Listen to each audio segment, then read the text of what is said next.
जय हिंद। आज हम लोग देखेंगे बिहार दरोगा का प्रैक्टिस सेट 3 देखेंगे और इससे पहले जो है आपका 2 तक प्रोवाइड किया जा चुका है। यदि आप नहीं देखे हैं तो उसको भी जा कर के देख लीजिए, क्योंकि ये जो हम लोग का प्रैक्टिस सेट अभी चल रहा है तो ये प्रीवियस ईयर का प्रश्न पत्र है। तो प्रीवियस ईयर के प्रश्न पत्र को आपको जो है कंप्लीट करना बहुत ही आवश्यक होता है।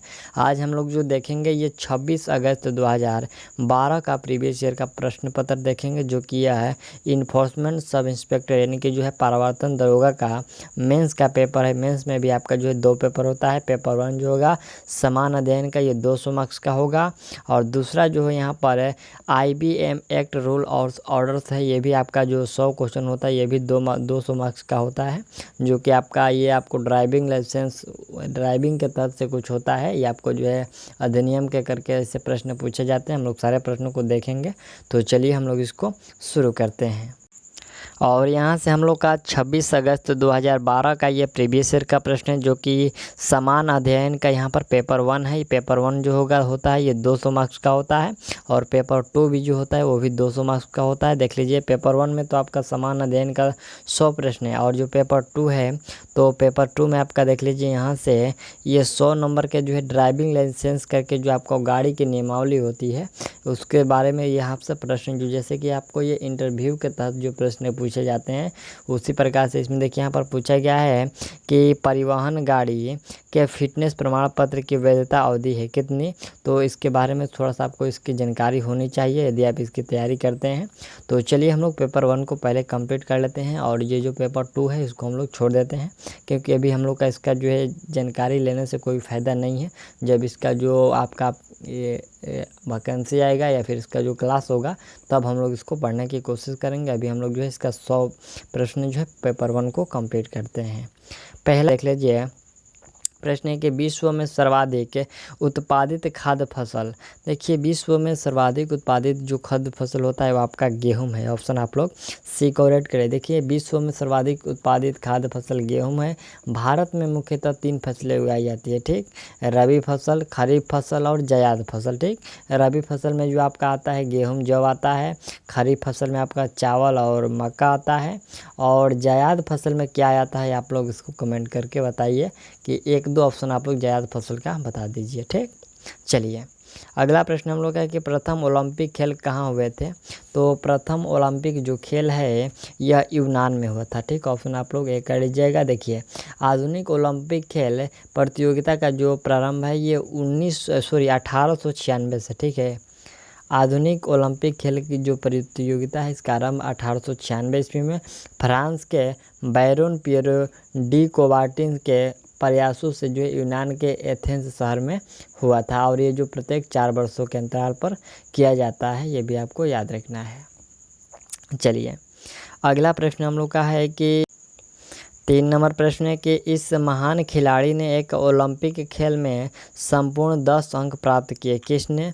तो ये संपूर्ण 10 अंक प्राप्त किया गया था फेल्प्स के द्वारा। ठीक, ऑप्शन आप लोग बी कर लीजिएगा, फेल्प्स के द्वारा। ये फेल्प्स कौन है? तो एक ही ओलंपिक में जो है सर्वाधिक स्वर्ण पदक जीतने वाले यहाँ पर माइकल फेल्प्स तैराकी से संबंधित है, जो कि इन्हें गोल्डन सर्क के नाम से भी जाना जाता है। ठीक, चलिए अगला यहाँ से प्रश्न हम लोग का है कि अभिनव बिंद्रा ने ओलंपिक में स्वर्ण पदक इनमें से जीता यहाँ पर जो है किस क्षेत्र से जीते वो? तो उनके द्वारा जीता गया था शूटिंग से। ठीक, ऑप्शन आप लोग बी कर लीजिए। चलिए अगला प्रश्न हम लोग का है कि किस भारतीय द्वारा एक क्रिकेट टेस्ट मैच में सर्वाधिक क्रिकेट का रिकॉर्ड किसने, यहाँ पर जो किसके नाम है? देखिए, यहाँ से ये प्रश्न जो है आपका 2012 का प्रश्न है, जो कि उस समय आपका करंट अफेयर के प्रश्न के रूप में पूछा गया है। तो इसका जो राइट आंसर होगा वह थे हिरवानी। ठीक, ऑप्शन ए करेक्ट है। अगला प्रश्न हम लोग का है कि विश्व की सबसे ऊंची इमारत कहाँ है? तो विश्व की सबसे ऊंची इमारत जो है वो दुबई में है। देखिए, हम लोग थोड़ा सा जान लेते हैं कि विश्व की सबसे ऊंची इमारत जो है बुर्ज खलीफा, जो कि दुबई में है। विश्व का सबसे बड़ा महल वेटिकन सिटी, जो कि पैलेस इटली में है। और विश्व की सबसे ऊंची मीनार कौन सी है? कुतुब मीनार, जो कि दिल्ली भारत में है। और विश्व की सबसे ऊंची मीनार ये तो हो गया। विश्व की सबसे लंबी दीवार चीन की दीवार है। विश्व की सबसे ऊंची राजधानी बताइए।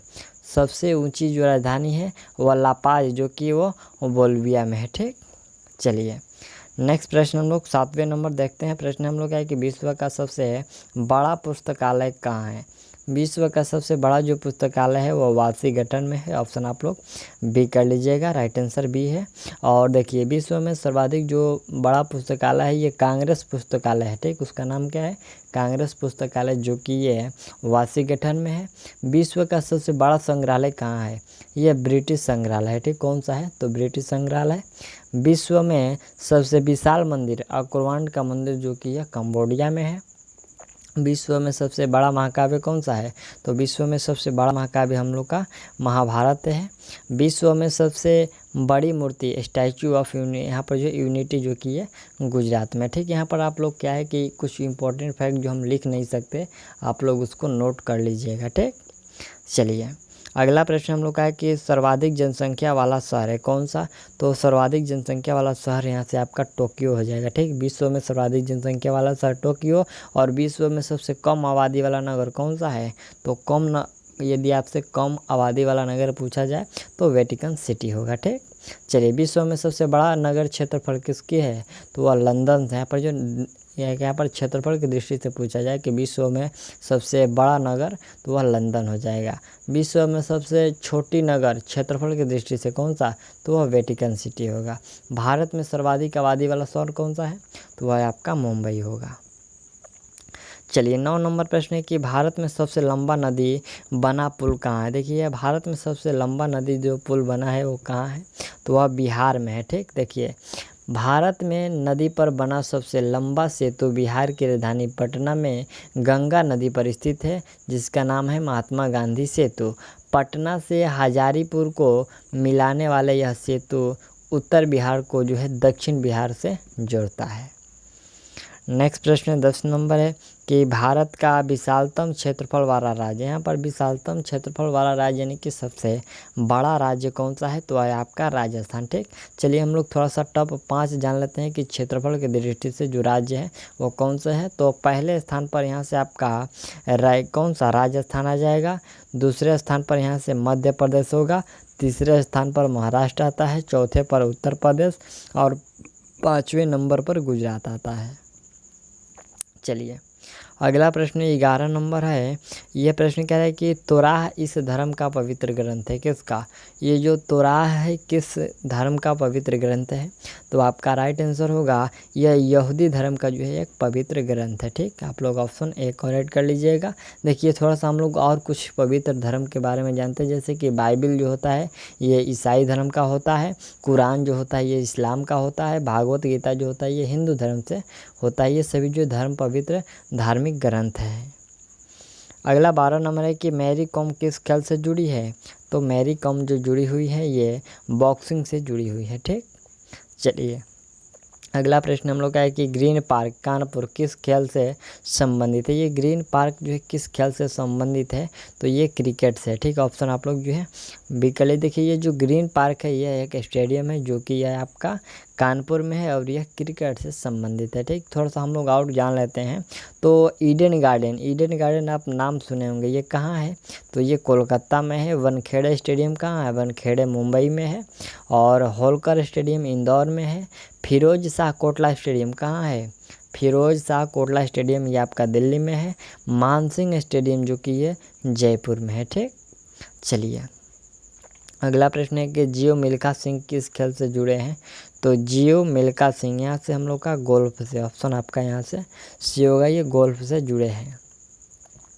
अगला प्रश्न हम लोग का है कि 2006 राष्ट्रमंडल खेलों की मेज़बानी किस देश ने की, तो इसका मेज़बानी ऑस्ट्रेलिया के द्वारा किया गया। ये आपका करंट अफेयर का प्रश्न है। चलिए अगला है कि 2014 के एशियाई खेलों की मेज़बानी कौन सा देश करेगा। ये पूछा गया है कि करेगा, यानी कि ये प्रश्न आपका 2012 का है और उस समय से पूछा गया है कि ये 2014 में कौन मेज़बानी करेगा, तो इसका मेज़बानी दक्षिण कोरिया के द्वारा किया गया था। अगला प्रश्न हम लोग का है कि 1857 के भारतीय स्वतंत्रता संग्राम में किसने लड़ते हुए वीरगति प्राप्त की, किसने लड़ते हुए वीरगति प्राप्त की, तो ये प्राप्त किया गया था झांसी की रानी के द्वारा, ठीक। ऑप्शन आप लोग डी कर लीजिएगा। झांसी की रानी जो है वीरगति प्राप्त होता कब, 17 जून 1858 को। चलिए अगला प्रश्न है कि गांधी जी द्वारा निम्न में कौन सा समाचार पत्र शुरू किया गया था। गांधी जी के द्वारा समाचार पत्र शुरू किया गया था, यहाँ से देख लीजिए यंग इंडिया, ठीक, ऑप्शन आप लोग ये कर लीजिएगा। और भी हम लोग थोड़ा सा जो है समाचार पत्रों के बारे में जानते हैं। तो न्यू इंडिया किसके द्वारा शुरू किया गया था, यह किया गया था एनी बेसेंट के द्वारा। और नेशनल हेराल्ड ये शुरू किया गया था पंडित जवाहरलाल नेहरू के द्वारा, आप लोग कहीं पर इसको नोट कर लीजिएगा। और एक है केसरी और मराठा, ये आपको बाल गंगाधर तिलक के द्वारा शुरू किया गया था। और इंडिया डिवाइडेड ये शुरू किया गया था डॉक्टर राजेंद्र प्रसाद के द्वारा। ये सभी समाचार पत्र हैं।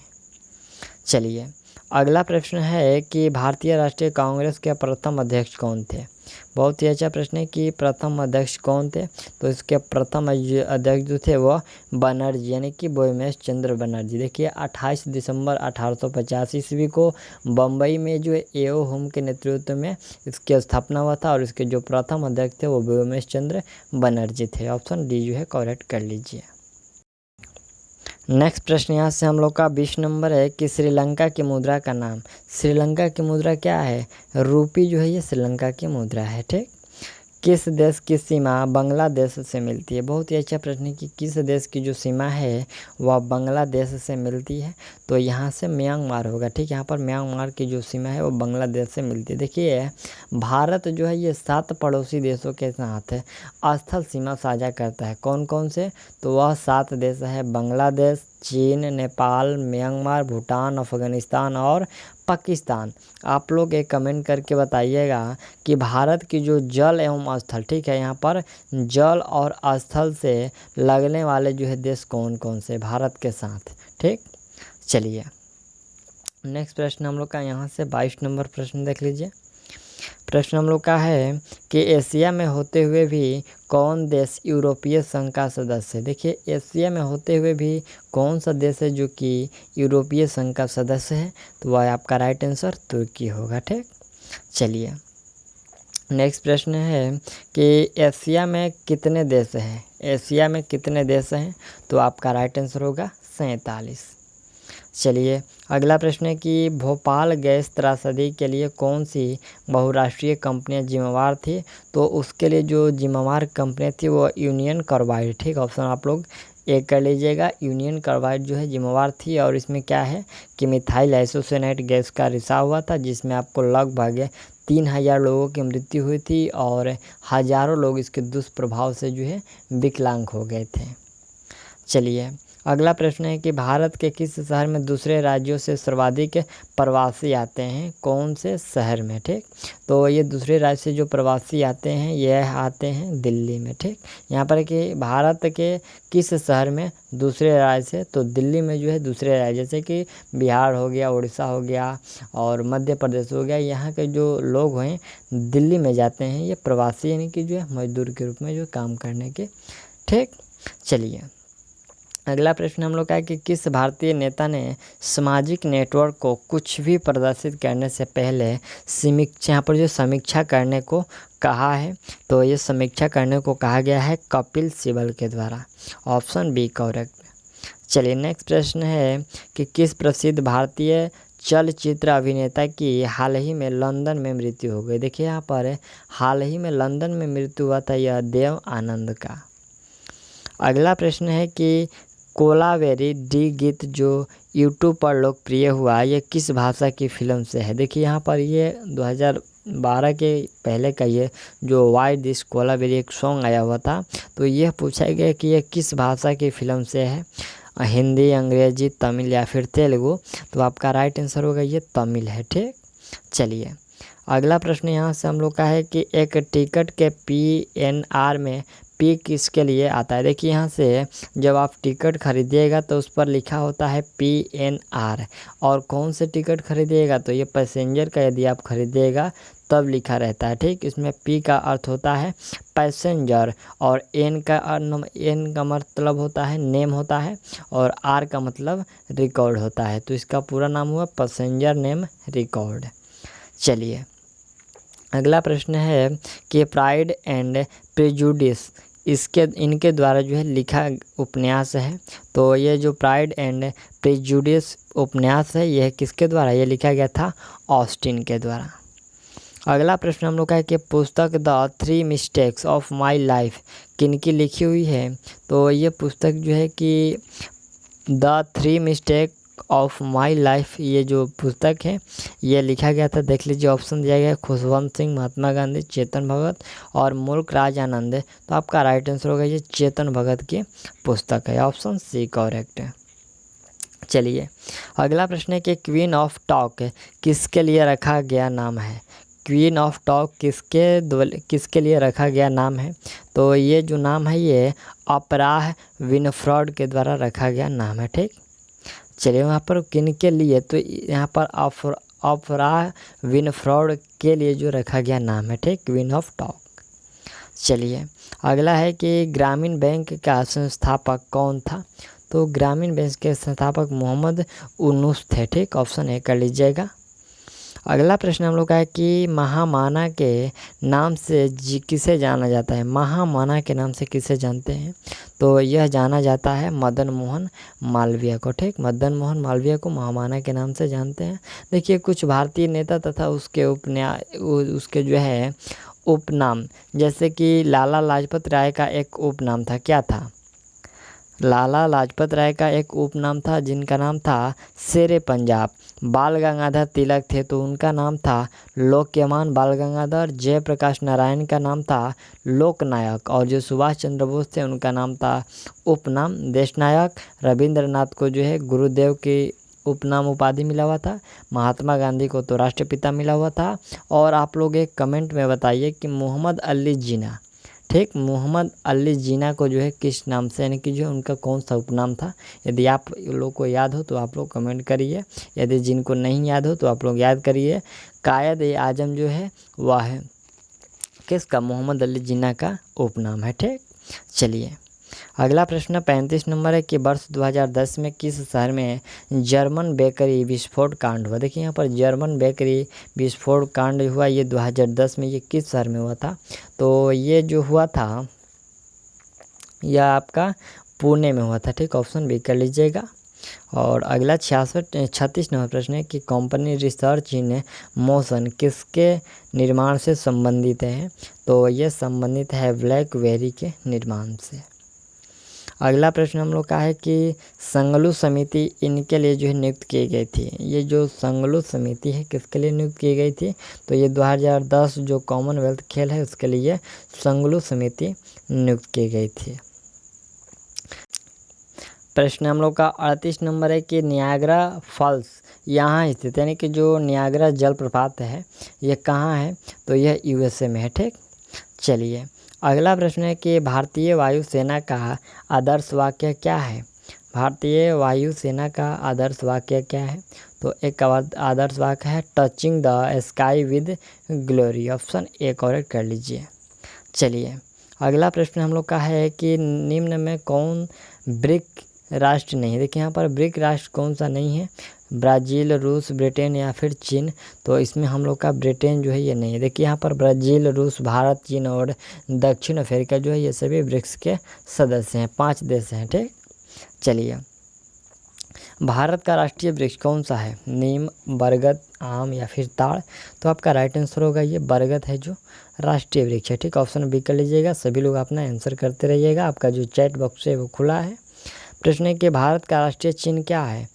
भारत का राष्ट्रीय चिन्ह आपका यहाँ से जो 3 शेर, यहाँ से ऑप्शन आप लोग ए कर लीजिए।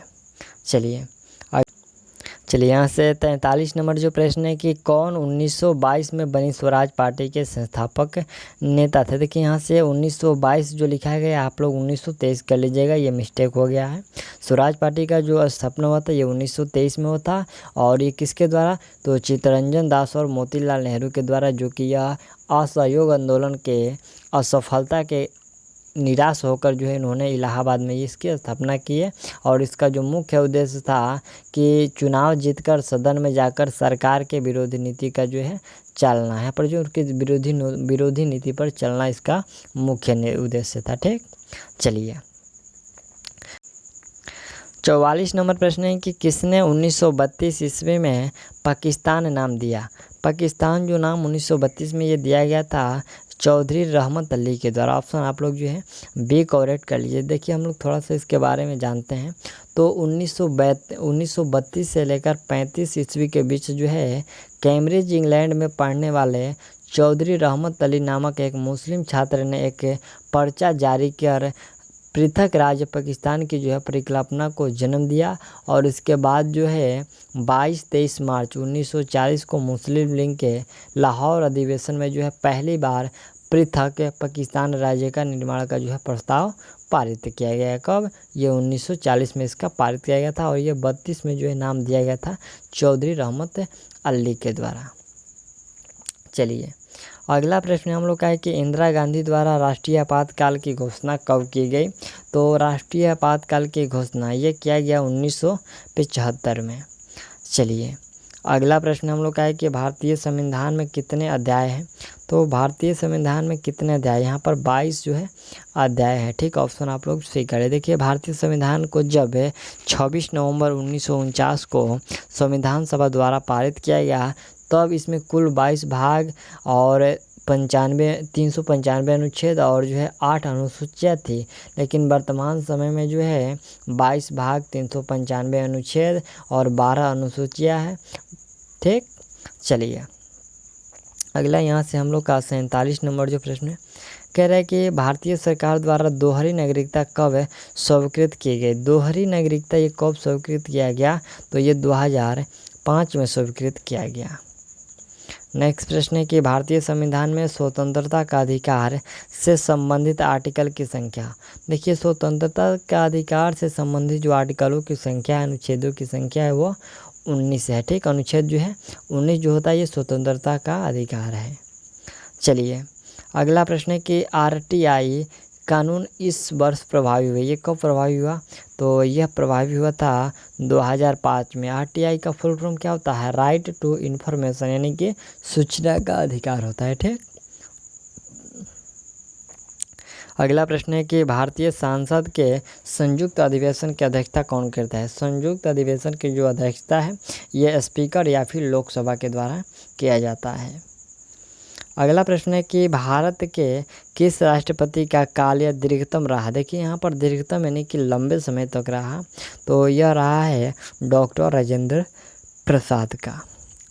नेक्स्ट प्रश्न यहाँ से हम लोग का 52 नंबर है कि किस संशोधन द्वारा पंचायतों को संवैधानिक दर्जा दिया है? देखिए ये पंचायतों को जो संवैधानिक दर्जा दिया गया ये 73वां संविधान संशोधन जो कि 1992-93 में हुआ था।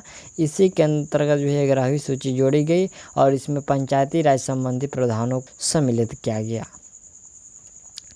नेक्स्ट प्रश्न है कि नमक का सर्वाधिक यहाँ पर उत्पादक राज्य, तो ये गुजरात हो जाएगा। ठीक, नमक जो सर्वाधिक उत्पादन होता है ये गुजरात में होता है। भारत इसका सबसे बड़ा उत्पादक और निर्यातक है। किसका? तो भारत जो है ये सबसे बड़ा उत्पादक और निर्यातक ये है माइका, यहाँ पर जो है माइका का। ठीक, ऑप्शन आप लोग सही कर लीजिए यहाँ पर माइका का। नेक्स्ट प्रश्न यहाँ से हम लोग का है कि कृषि का भारतीय GDP में लगभग प्रतिशतता में कितना योगदान है? तो ये GDP में जो योगदान है वो 25%। ऑप्शन ए करेक्ट कर लीजिए। अगला प्रश्न है कि भारत में रेलवे स्टेशनों की लगभग संख्या कितनी है? तो लगभग रेलवे स्टेशनों की संख्या जो है वो 7000 के प्लस है। ये आपको 2012 के करीब का ये प्रश्न है, तो अभी जो है अभी 7500 के करीब हो गया होगा। तो चलिए ऑप्शन यहाँ से आप लोग बी राइट कर लीजिएगा, 7000 प्लस। और मणिपुर की राजधानी कहाँ है? मणिपुर की राजधानी कहाँ है बताइए सभी लोग? इसका राजधानी इम्फाल है। ठीक, ऑप्शन आप लोग बी कर लीजिएगा। और चलिए नेक्स्ट प्रश्न देखते हैं यहाँ से है कि किसे नवाबों का शहर कहते हैं? देखिए यहाँ पर नवाबों का शहर है बनारस, इलाहाबाद, दिल्ली या फिर लखनऊ। तो नवाबों का शहर लखनऊ है। अगला है कि सारनाथ स्तूप कहाँ स्थित है? सारनाथ स्तूप जो है ये कहाँ है? तो यह बनारसी में। ठीक, कहाँ है? सारनाथ जो है ये बनारसी। ऑप्शन आप लोग जो प्रश्न हम लोग का 60 नंबर है कि जनजाति जो ये मुंडा है ये कहाँ निवास करती है या फिर कहाँ रहती है? तो मुंडा जनजाति जो है आपका झारखंड में रहती है। देखिए मुंडा जो जनजाति का विस्तार है वह झारखंड है, पश्चिम बंगाल है, छत्तीसगढ़, त्रिपुरा, उड़ीसा में जो है निवास करती है। ठीक, चलिए अगला प्रश्न हम लोग का है कि हो ची मिन्ह शहर को पहले कहा जाता था क्या? तो हो ची मिन्ह शहर को पहले कहा जाता था साइगोन। ठीक, ऑप्शन आप लोग ए कर लीजिएगा। इसको पहले क्या कहा जाता था? साइगोन। ऑप्शन ए करेक्ट है।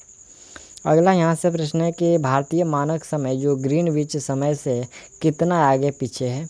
तो ग्रीनविच समय से जो है ये 5.5 घंटे आगे पीछे है। ठीक, ऑप्शन बी कर लीजिए, करेक्ट है। और चलिए नेक्स्ट प्रश्न है कि फिनलैंड की संसद कहलाती है। ठीक है, यहाँ से देखिए बहुत ही अच्छा प्रश्न है। ऐसे टॉपिक पर जो है प्रश्न आपको पूछे जाते हैं कि कौन सा देश का सांसद का क्या नाम है। तो फिनलैंड की जो सांसद है उसका नाम है, सांसद ही नाम है। ठीक, चलिए हम लोग थोड़ा सा बात कर लेते हैं और देश के बारे में। तो भारत और जो फिनलैंड है इनके सांसद का नाम सांसद ही है। पाकिस्तान और फ्रांस, ठीक, पाकिस्तान और जो फ्रांस है उस देश का सांसद का नाम है नेशनल असेंबली। और यूएसए की जो सांसद का नाम है वो कांग्रेस है। रूस की सांसद का नाम क्या है? ड्यूमा है। और नेपाल का जो सांसद है उसका नाम है राष्ट्रीय पंचायत है। ठीक, चलिए नेक्स्ट प्रश्न यहाँ से हम लोग देखते हैं कि यूके की राष्ट्रीय पुष्प, यूके की राष्ट्रीय पुष्प क्या है? वहाँ के पुष्प है गुलाब। ठीक, ऑप्शन डी करेक्ट। अगला प्रश्न है कि श्रीलंका का राष्ट्रीय प्रतीक, श्रीलंका का राष्ट्रीय प्रतीक जो होता है वो सोने का शेर है। ऑप्शन ए कर, ऑप्शन जो है सी करेक्ट कर लीजिएगा। श्रीलंका का राष्ट्रीय प्रतीक सोने का शेर है।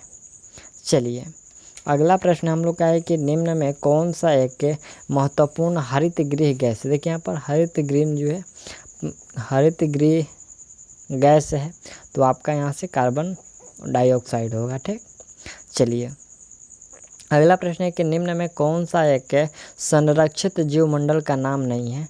तो संरक्षित जीवमंडल का नाम ये नंदा देवी जो है ये नहीं है। अगला प्रश्न हम लोग का है कि लघु गणक इसके द्वारा विकसित किया गया। देखिए लघु गणक जो है ये पूछा गया है कि किसके द्वारा विकसित किया गया? तो बिल्कुल यह विकसित किया गया था लघु गणक ये नेपियर के द्वारा। ऑप्शन आप लोग जो है सी करेक्ट कर लीजिए। ठीक, चलिए अगला प्रश्न यहाँ से हम लोग का 69 नंबर ये प्रश्न कह रहा है कि FPS पद्धति में द्रव्यमानांक की इकाई क्या है? तो यहाँ पर द्रव्यमान की जो है इकाई पूछा गया कि क्या है FPS में? तो इसका इकाई होता है पाउंड। ऑप्शन आप लोग डी कर लीजिएगा, पाउंड होता है। जो FPS है इसका फुल फॉर्म होता है फूड पाउंड सेकंड सिस्टम होता है। ठीक, चलिए अगला प्रश्न है कि न्यूटन के गति के कितने नियम है? तो न्यूटन गति के जो है 3 नियम है। और भौतिक के पिता जो न्यूटन है अपनी पुस्तक के प्रिंसिपिया में जो है गति के नियम को जो है प्रतिपादित किया है। गति न्यूटन के जो है 3 नियमों में से प्रथम जो नियम है ये बल को परिभाषित करता है। दूसरा जो नियम है आपको बल का व्यंजक प्राप्त करता है। अगला प्रश्न है कि एक अश्वशक्ति में कितने वाट? तो यहाँ से देखिए 746, 476, 647 या फिर 764। कन्फ्यूजन में नहीं होना है, 746 होता है। ऑप्शन आप लोग ए कर लीजिए। अगला है कि इंद्रधनुष में सबसे बाहर की ओर कौन सा रंग होता है? तो सबसे बाहर की ओर जो रंग होता है इंद्रधनुष में वो लाल रंग होता है। अगला प्रश्न है कि फ़ारेनहाइट तापमापी ऊपर तथा निचले बिंदु के मध्य कितना अंतर होता है? तो ऊपर और निचले बिंदु के बीच का जो अंतर होता है वो 180 का अंतर होता है। कितने का?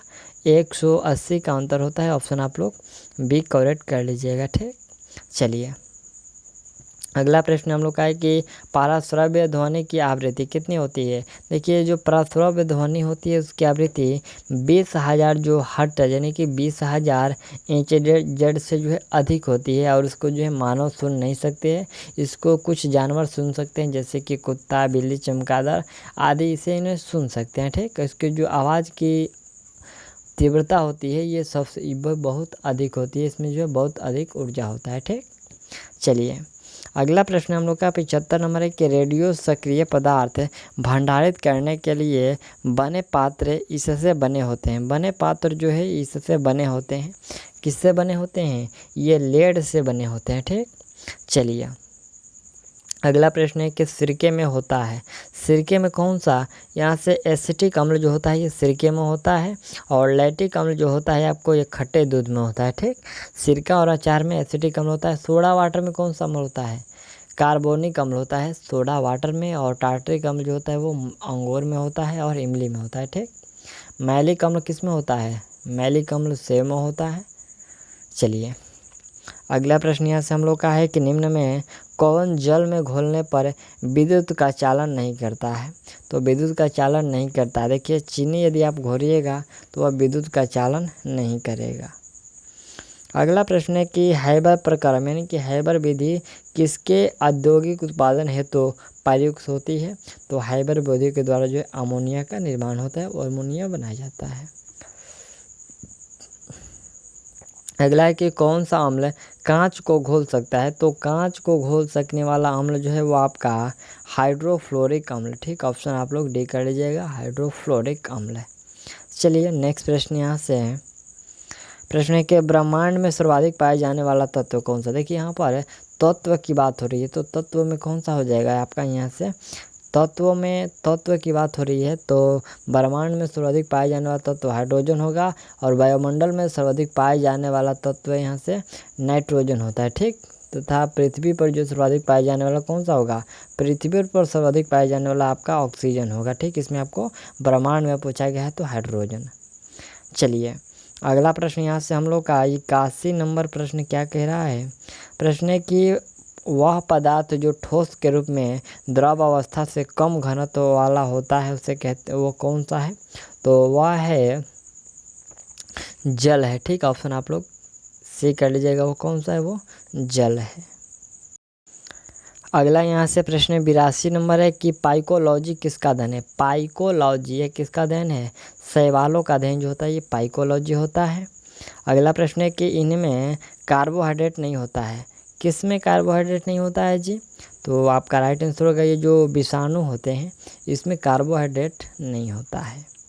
अगला है कि भूमिचरों में तीव्रतम स्तनधारी कौन सा है? भूमिचरों में तीव्रतम स्तनधारी में जो हो जाएगा वह आपका चीता हो जाएगा। ठीक, चलिए यहाँ पर तीव्रतम स्तनधारी। नेक्स्ट प्रश्न हम लोग का ये 85 नंबर प्रश्न है कि निम्न में कौन सा है कि मादा लिंग हार्मोन है? मादा लिंग हार्मोन में इसमें हम लोग का प्रोजेस्टेरोन जो होता है ये मादा लिंग हार्मोन है, और भी मादा लिंग हार्मोन जैसे कि रिलैक्सिन होता है, एस्ट्रोजेन होता है, ये सभी मादा लिंग हार्मोन है। और जो टेस्टोस्टेरोन होता है ये पुरुष लिंग हार्मोन होता है। एस्ट्रोजन होता है जो कि नारी विकास हार्मोन, तथा ऑक्सीटोसिन जो है हार्मोनों को जो है दूध स्रावित हार्मोन कहा जाता है। किसको? ऑक्सीटोसिन हार्मोन को। ठीक, चलिए अगला प्रश्न है कि थायराइड निम्न अंग का भाग होता है किसका? तो थायराइड जो होता है यह अंतःस्रावी जो है ग्रंथियाँ होती है उसके एक भाग होता है, और थायराइड जो अंतःस्रावी ग्रंथि से निकलने वाला जो हार्मोन है वो थायरॉक्सिन है, और इसमें आयोडीन की जो है मात्रा अधिक होती है। यदि आयोडीन की मात्रा कम होती है मानव शरीर में तो घेंघा रोग होता है जो कि ग्वाइटर कहते हैं। अगला प्रश्न है कि सल्क टीका किसके लिए होता है? तो सल्क टीका जो है ये पोलियो के लिए होता है। निम्न है कि प्रतिजैविक है। प्रतिजैविक कौन सा होगा? इसमें जो कैरोटीनोइड है, देखिए ऑप्शन डी है यहाँ पर कैरोटीनोइड जो है यह प्रतिजैविक है। अगला प्रश्न यहाँ से हम लोग का है कि वनस्पति घी में होता है क्या? तो वनस्पति घी में जो होते हैं वह एकल असंतृप्त वासा होते हैं। अगला है कि मूत्र का पीएच मान कितना होता है? पहले आप लोग देखिए कि मूत्र क्या है, अम्लीय है या फिर क्षारीय है? तो ये अम्लीय होता है और उसका पीएच मान जो होता है ये 6 होता है। ठीक, चलिए अगला प्रश्न हम लोग का है कि पाचन तंत्र द्वारा उत्पादित अम्ल कौन सा है? तो पाचन तंत्र द्वारा उत्पादित जो होता है ये हाइड्रोक्लोरिक अम्ल यानी कि HCl होता है। अगला प्रश्न हम लोग का है कि स्वस्थ दृष्टि के लिए कौन सा विटामिन आवश्यक है? तो इसमें विटामिन आवश्यक होता है विटामिन ए, जो कि यह हड्डियों के विकास के लिए मजबूती यानी माना जाता है। ठीक, विटामिन ए का रासायनिक नाम क्या होता है? रेटिनॉल होता है। चलिए अगला यहाँ से हम लोग का 93 प्रश्न है कि निम्न में कौन सा एक खोला TLD नहीं है? देखिए यहाँ पर खोला TLD इसमें से नहीं है, कौन सा?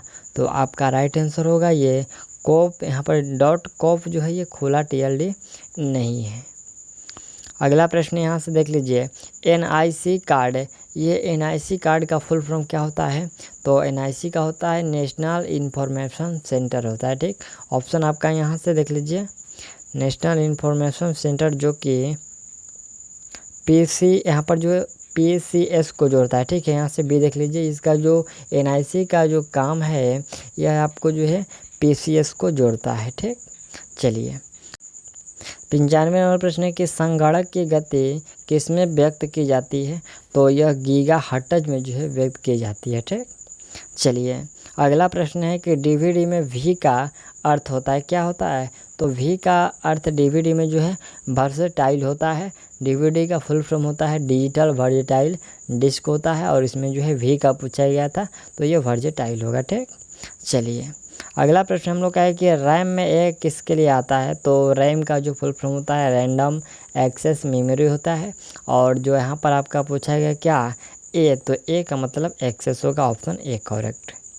चलिए अगला प्रश्न है कि फेसबुक के संस्थापक कौन है? तो फेसबुक के संस्थापक मार्क जुकरबर्ग है, और उसकी स्थापना जो है 2004 में किया गया था। माइक्रोसॉफ्ट के संस्थापक कौन है? यहाँ से माइक्रोसॉफ्ट के जो है बिल गेट्स हो जाएंगे, और एप्पल जो है एप्पल के संस्थापक जो हैं वह स्टीव जॉब्स होंगे। टाटा के संस्थापक कौन होंगे? जमशेदजी टाटा, ठीक।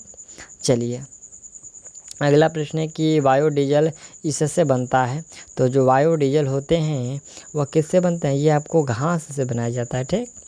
चलिए अगला प्रश्न यहाँ से हम लोग का है कि रबी की फसल की कटाई का महीना कौन सा है? रबी जो होता है, रबी में जैसे आता है आपका गेहूं हो गया, जौ हो गया, तो इसकी कटाई का जो महीना होता है वो आपका मार्च होता है। ये आपको अक्टूबर नवंबर में बोई जाती है, और अप्रैल मार्च में ये काटी जाती है। इसको रबी फसल कहते हैं, ठीक। तो ऑप्शन आप लोग जो है बी करेक्ट कर लीजिए।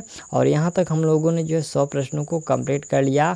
और जो पेपर 2 का प्रश्न है तो आपको जो है वह ड्राइवर से संबंधित, यानी कि जो MBI एक्ट रूल और ऑर्डर्स से संबंधित प्रश्न है, तो उसको हम लोग जो है छोड़ देते हैं। और अगला जो सेट आपको जो है कल शाम को 8:30 बजे प्रोवाइड किया जाएगा।